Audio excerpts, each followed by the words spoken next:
शर्म इनको नहीं आती महोदय। ये आज ईडी के जरिए हमारे माननीय उप मुख्यमंत्री पर जो इन्होंने फर्जी तरीके से हमारे उप मुख्यमंत्री का इस्तीफा की मांग करते हैं महोदय। ये पोस्टर किसका पोस्टर है महोदय? ये तरीपार का पोस्टर है महोदय। ये देख लीजिए महोदय, फिल्म में हुआ करता था कि कल के गुंडे आज के मंत्री बन चुके, ये उजाड़ने आए थे तवायफों के कोठे, ये उजाड़ने आए थे तवायफों के कोठे, सिक्के की खनक देखकर खुद मुजरा पर बैठ गए महोदय। सुनने की इसकी ताकत नहीं है महोदय, इसलिए भागे हुए हैं। अरे यहां मुकाबला करके भागते, अपना तथ्य पेश करते। ये सावरकर के वारिस ही चाहिए, औलाद कहने से दिक्कत होती है।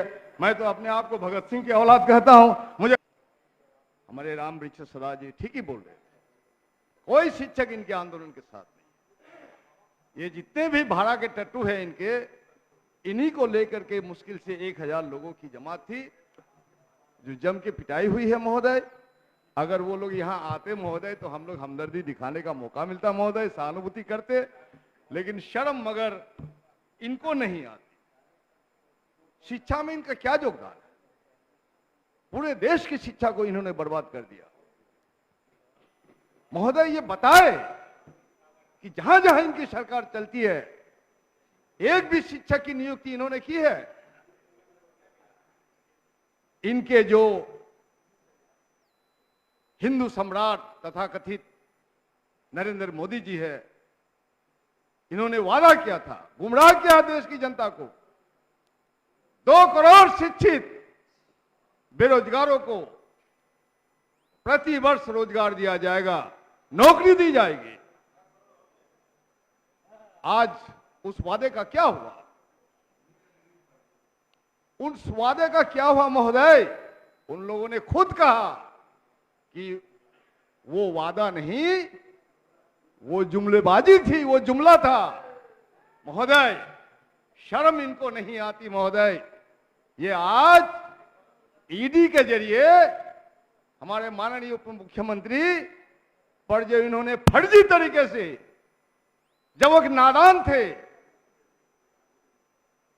उस केस का चार्जशीट करवा के महोदय हमारे उप मुख्यमंत्री का इस्तीफा की मांग करते हैं महोदय। महोदय मैं एक पोस्टर दिखाना चाहता हूं महोदय, श्रीमान को महोदय। ये पोस्टर किसका पोस्टर है महोदय? ये तरीपार का पोस्टर है महोदय। ये देख लीजिए महोदय, फिल्म में हुआ करता था कि कल के गुंडे आज के मंत्री बन चुके, आईपीसी के तहत, सीआरपीसी के तहत सबसे खतरनाक अपराधी को तरीपार किया जाता है महोदय। ये सीआरपीसी बोल रहे हैं महोदय, और इनको तो शर्म है ही नहीं। लेकिन यहां शर्म आई है महोदय इनको। ये जो कोर्ट में जा रहे हैं महोदय, माननीय सदस्य, इनको दोनों हाथ में हथकड़ी पहना के लिए जा रहे हैं महोदय, और इन्होंने हथकड़ी को महोदय रुमाल से ढक दिया है महोदय। ये मैं रख दीजिए पोस्टर को, ये मैं दिखाना, इनका चरित्र दिखाना चाह रहा था महोदय। पूरे देश देख लिया उसको। शिक्षा के ये हमदर्द नहीं है, शिक्षा के हमदर्द हम लोग हैं महोदय। हम जो ताकत है यहां, भाकपा माले की ताकत, आरजेडी की ताकत, जेडीयू की ताकत, हम ही ने तो शिक्षा देने की पहल की है। यकीनन कुछ विसंगतियां अगर है महोदय, तो हमारे माननीय मुख्यमंत्री ने वादा किया है, हम नेताओं से बातचीत हुई है उनकी, और 1000 किया, 20,000 शिक्षक कल आए थे महोदय। लेकिन शांतिपूर्ण, बिल्कुल लोकतांत्रिक तरीके से उन्होंने सरकार द्वारा चिन्हित धरने की जगह में उन्होंने प्रदर्शन किया। आइए लोग नौटंकी करने आते हैं, तो नौटंकी तो इनके सरदार कर रहे हैं महोदय। ये गालिब का एक शेर है, ये उजाड़ने आए थे तवायफों के कोठे, ये उजाड़ने आए थे तवायफों के कोठे, सिक्के की खनक देखकर खुद मुजरा पर बैठ गए महोदय। महोदय, बहुत लोग तारीफ करते हैं, हमारे माननीय मुख्यमंत्री जी भी तारीफ करते हैं कि अटल बिहारी जी बहुत अच्छे आदमी थे, अटल बिहारी जी बहुत अच्छे आदमी थे। तो अटल बिहारी जी ने ही पेंशन नीति को समाप्त किया महोदय, अटल बिहारी ने ही पेंशन नीति को समाप्त किया। और आज इन्हीं लोगों ने ठेका प्रथा पर शिक्षा और शिक्षकों की बहाली की। सिर्फ शिक्षा को ही नहीं महोदय, इन लोगों ने देश की सुरक्षा के साथ भी खिलवाड़ किया है। नौजवानों की बहाली में भी इन्होंने सिर्फ 4 साल का ठेका तय किया है महोदय। ये लोग क्या बात करेंगे। आज एक महत्वपूर्ण महोदय ध्यान आकर्षण आया था डॉक्टर शकील साहब का, कर्पूरी ठाकुर की याद आती है महोदय। उन्होंने कहा था कि सूरज की रोशनी पूरी जनता को ही नहीं तमाम मखलूक को हासिल करने का अधिकार है मुफ्त में, इसलिए शिक्षा मुफ्त में दी जानी चाहिए। और आज शिक्षा की क्या हालत है महोदय, गरीबों से शिक्षा छीनी जा रही है, तमाम शिक्षण संस्थानों को प्राइवेटाइज किया जा रहा है। ठीक ही कहा, हम सलाम करते हैं रामवृक्ष सदा जी को, बेचकर जाएंगे जरूर, पूरा देश को बेचकर जाएंगे महोदय।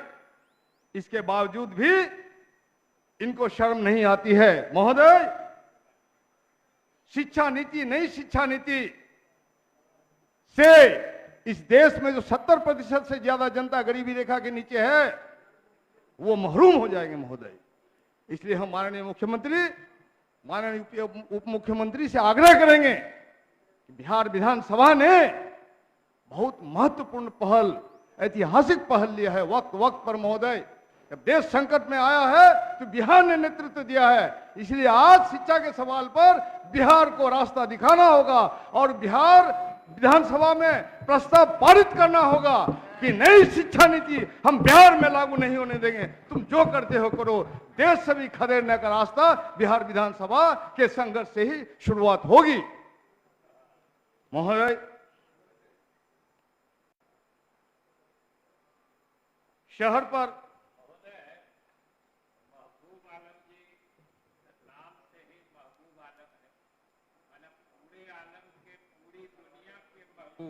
पूरे सबके प्यारे हैं, सबके महबूब है, सदन के तो महबूब हैं। लेकिन आज जिस मिजाज से बोल रहे, मिजाज तो इनका शायराना है लेकिन अंदाज इनका कातिलाना है।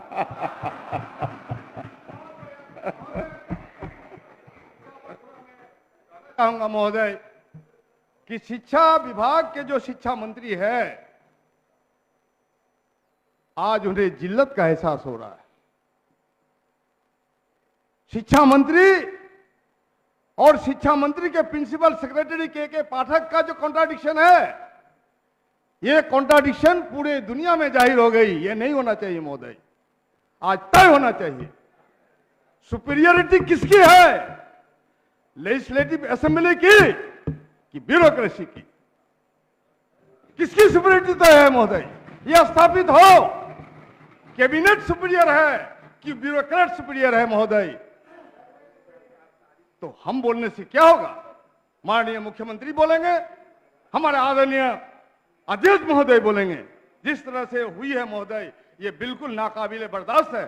शिक्षा मंत्री का अपमान हम बर्दाश्त नहीं करना चाहते हैं और नहीं कर सकते। साथ साथ आप ब्यूरोक्रेट हैं, आपको भी हम नीचा नहीं दिखाना चाहते हैं, लेकिन आपने ब्यूरोक्रेसी का रास्ता अपनाया है अगर, तो आपको लेजिस्लेटिव असेंबली और उसके कैबिनेट के मातहत में सब्जुगेशन में रहना होगा।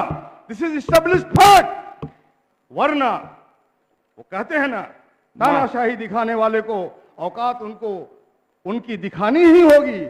तानाशाही दिखाने वाले को औकात उनकी दिखानी ही होगी जो दिखाए बेमतलब की लाल आंखें, जो दिखाए बेमतलब की लाल आंखें, उसको करके लाल आंखें दिखानी ही होगी। ये रास्ता तय होना चाहिए। माननीय महबूब साहब जी, आज जो जिस विषय पर बहस कर रहे हैं वो नगर विकास आवास विभाग है। महोदय नहीं, शिक्षा भी महोदय ये बर्निंग इश्यू है महोदय, वो तमाम ये बर्निंग इश्यू है महोदय, उससे हम नजरअंदाज नहीं कर सकते हैं। मैं आपसे चाहूंगा, नगर विकास में आते हैं महोदय, आप पुराने माननीय सदस्य हैं और बड़े ही अच्छे नगर विकास विभाग आवास विभाग आज के बहस के लिए चुना गया है और बड़े ही कामयाब और अच्छे काम करने वाले व्यक्ति के हाथ में यह विभाग दिया गया है, जो नौजवान भी हैं, काफी एनर्जेटिक हैं, अच्छे काम करने वाले हैं, सबके प्यारे हैं। इसलिए नगर विकास आवास पर कुछ आप सुझाव देंगे तो इस राज्य को बहुत फायदा मिलेगा। बहुत बहुत शुक्रिया महोदय। नगर विकास पर मैं आ रहा हूं महोदय। नगर विकास में महोदय जहां नगर है महोदय वही स्ट्रीट है महोदय। तो इस देश में और इस प्रदेश में street vendors, protection of livelihood and regulation of vending 2014 का एक एक्ट बना है महोदय। और माननीय मुख्यमंत्री भी 2005 में आने के साथ ही घोषणा किया था कि प्रदेश के तमाम फुटपाथ के दुकानदारों की सुरक्षा और संरक्षण का हम वादा करते हैं। इसके बावजूद भी जिस तरह से, जिस बेरहमी से स्ट्रीट वेंडर्स को उजाड़ा जा रहा है महोदय, उनकी धन संपत्ति को लूटा जा रहा है। ये बगल में देखिए स्ट्रीट वेंडर्स, यहाँ न्यू मार्केट है महोदय, वहां मैं बैठ के रहता हूँ रात 10 बजे तक।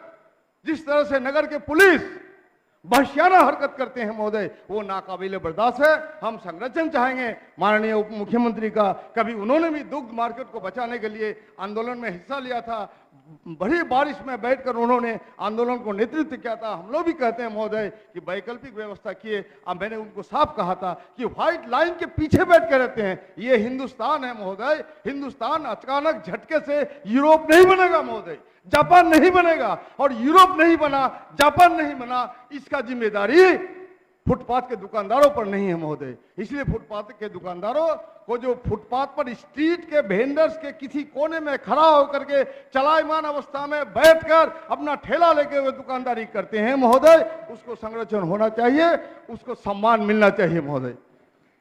ये महोदय उजाड़ा जा रहा है गांव में और शहरों में महोदय, हजारों की संख्या में, हजारों की संख्या में उजाड़ा जा रहा है महोदय। क्यों उजाड़ा जा रहा है? किसने आपको इजाजत दी? किसी को पूछना नहीं है, ब्यूरोक्रेसी का धौस दिखाते हैं आप। कुछ अवांछित बातें हैं, मैं यहां कहना नहीं चाहूंगा महोदय। इसलिए superiority of politics must be established महोदय। यहां कोई पूछ नहीं है। विधायक से कोई जरूरत, हंगामा हो तो विधायक को बुलाइए, कोई राइट होगा तो विधायक को बुलाइए, कोई परेशानी होती है तो विधायक को बुलाइए।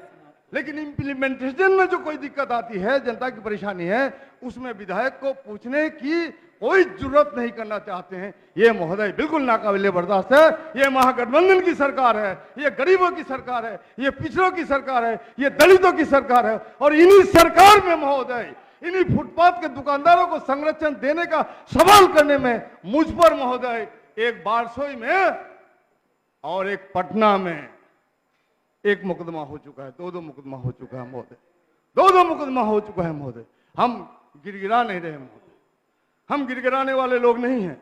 वो तो गिड़गिड़ाने वाले लोग अभी है नहीं। इनकी अंधभक्ति अचानक नहीं हुई है महोदय। ये आप हम समझते अंधभक्ति अचानक हुई है नहीं। इनके जो रूमानी इंकलाब की शुरुआत करने वाले जो वीर सावरकर थे, जब बाद में इनको एहसास हुआ कि हमारा हिंदुत्व का राज स्थापित तब तक नहीं होगा जब तक हम अंग्रेजों की गुलामी कबूल नहीं करेंगे, जब तक अंग्रेजों की मुखबिरी नहीं करेंगे, जब तक अंग्रेजों का तलवा नहीं चाटेंगे, जब तक अंग्रेजों का वजीफा नहीं खाएंगे। वहां से महोदय इन्होंने हिंदू राष्ट्र के अंशभक्ति में इनको जब लगा कि इनकलाबियों का दबदबा बढ़ रहा है, इनकलाबियों का रुतबा बढ़ रहा है और इनकलाबी बरतानवी हुकूमत की सत्ता को छीन के अपने हाथ में ये लोग लेना चाहता है, तो इन्होंने महोदय सावरकर महोदय ने सावरकर का नाम लिख लेने से रुक तो है ही नहीं महोदय। अब क्या कहा जाए, ये शिक्षा दीक्षा की बात है, पढ़ने लिखने की बात है। पढ़ना लिखना होला करना नहीं है इनको, इनको तो दंगा करवाना है, फसाद करवाना है। गुजरात जैसे दंगों की लहरों पर सवार होके इसने अपना इमेज चमकाया महोदय। इसलिए उस वक्त ये लोग चिट्ठी लिखा करते थे अंग्रेज की महारानी को कि अगर आपके हाथ से सत्ता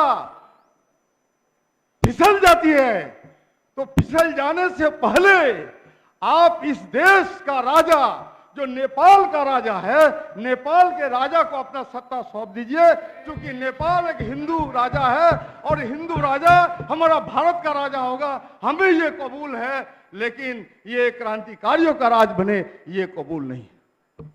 ये अंधभक्ति है महोदय, ये डॉक्यूमेंटेड है महोदय, ये हिस्ट्री है महोदय। और ये हिस्ट्री सुनने की इसकी ताकत नहीं है महोदय, इसलिए भागे हुए हैं। अरे यहां मुकाबला करके भागते, अपना तथ्य पेश करते, मैं तो लगा रहा हूं इल्जाम। अरे चलिए सावरकर के वारिसी से ही औलाद कहने से दिक्कत होती है। मैं तो अपने आप को भगत सिंह की औलाद कहता हूं, मुझे खुशी होती है, छाती चौड़ी हो जाती है। हमारे साथियों ने भी हमें नसीहत दिया कि माननीय सदस्य, आप बहादुर हैं, इसलिए बहादुर के ही नाम लेते हैं। आपका समय अब समाप्त हो गया, इसलिए आप स्थान ग्रहण करें। महोदय थोड़ा वक्त दिया जाए महोदय। नहीं अब महोदय बहुत हो गया। हम चाहते हैं महोदय कि शिक्षक के प्रति सहानुभूति पूर्वक रवैया अपना के। श्रीमती संगीता कुमारी, माननीय